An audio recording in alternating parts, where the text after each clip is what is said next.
Welcome to this Tutor to You Sociology topic video on global development, looking at theoretical approaches to trade. In previous videos we've looked at trade, and in this video we're going to focus on how the different theoretical approaches to development view the value of trade as a means to enable development. The three main approaches differ in their approaches to trade. Modernisation theorists see trade as essential in moving through Rostow's stages of development and becoming a self-sufficient modern nation, in a similar vein to the development of Western nations through the Industrial Revolution. Neoliberals too see trade as beneficial, as it enables developing nations to establish principles of entrepreneurship, individualism and innovation, and become less reliant upon the West for aid. Dependency theorists, however, focus on the inequalities in trade relationships between the West and developing nations. Instead, they see trade relationships as an evolution of colonialism, neocolonialism, enabling them to obtain cheap resources and labour and maintain control over the developing world.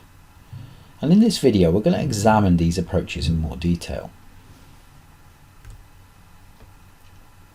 Firstly, modernisation theory. Drawing upon his experience working for the US State Department, Rostow's model of modernisation suggested that nations needed to adopt many of the principles that saw Western nations, particularly the UK, develop into industrial economies in the 1800s and early 1900s.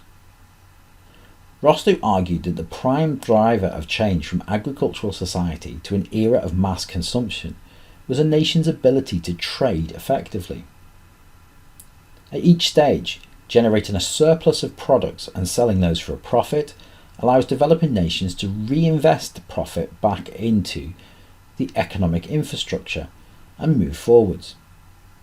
From selling primary goods such as cash crops in the agricultural stage, investing those profits into light manufacturing such as textiles, and diversifying their output as they take off.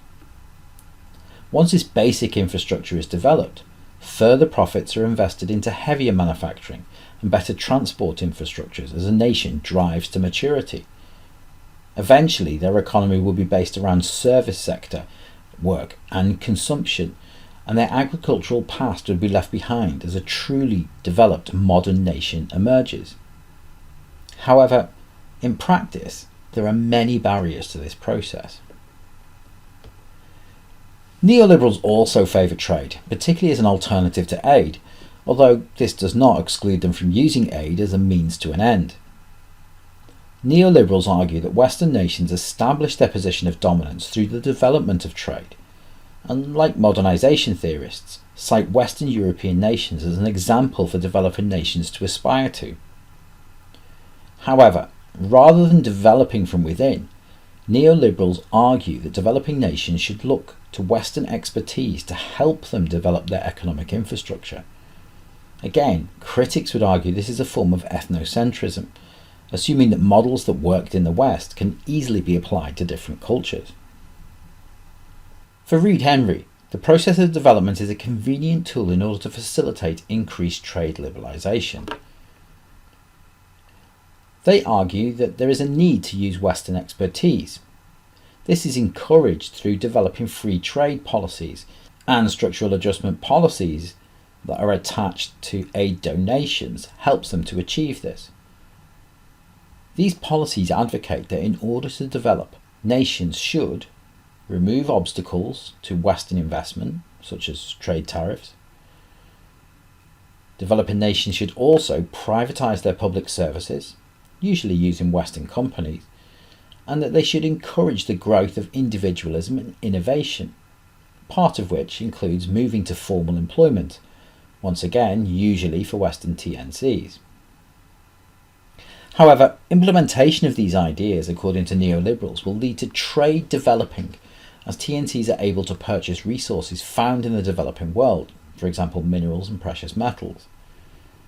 Further indigenous workers will then be employed by these TNCs and gain stable employment, and this contributes to gross national income.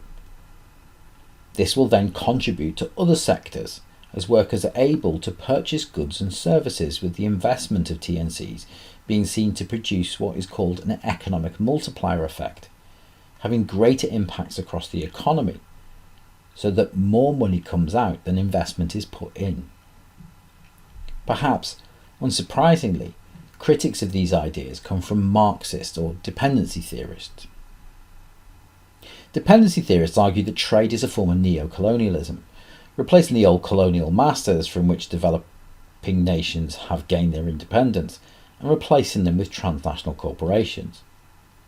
They focus on the exploitative relationships between TNCs and their workers, with low pay in comparison to their Western counterparts and poor working conditions, often unsafe and long hours. Dependency theorists also suggest that TNCs are able to exploit cheap land and natural resources, often circumventing environmental regulations and causing damage through air and water pollution. Elwood argues that the arrival of TNCs into the developing world leads to a race to the bottom in terms of prices for primary goods. This then has the effect of leading to desertification, as local producers attempt to produce more goods to maintain their income, which leaves land infertile and unusable. This has been called the social violence of the market by Greenfield. Local producers will struggle to keep afloat, having to produce more to receive less.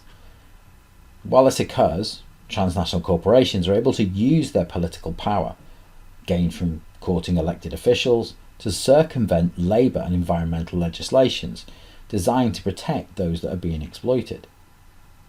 This is often achieved through the development of export processing zones, where low pay, long hours and union intimidation is commonplace. Now, trade has impacts on other areas of development too. Aid is often dependent upon the opening up of free trade markets, and in doing so, the involvement of international governmental organisations must be called into question, with organisations such as the IMF and the World Trade Organization pressurising nations to remove barriers to overseas investment. Furthermore, there are changes to employment practices as trade develops. More people are required in formal employment, and this has the potential to move people into cities and create social mobility. Finally, trade also links into health and education, with Western providers competing for a share of lucrative privatised health and education markets, as well as the need for a more skilled and educated workforce than would be present in subsistence farming. That concludes this Tutor to You Sociology topic video on global development, focusing on theoretical views of trade. Thanks for watching.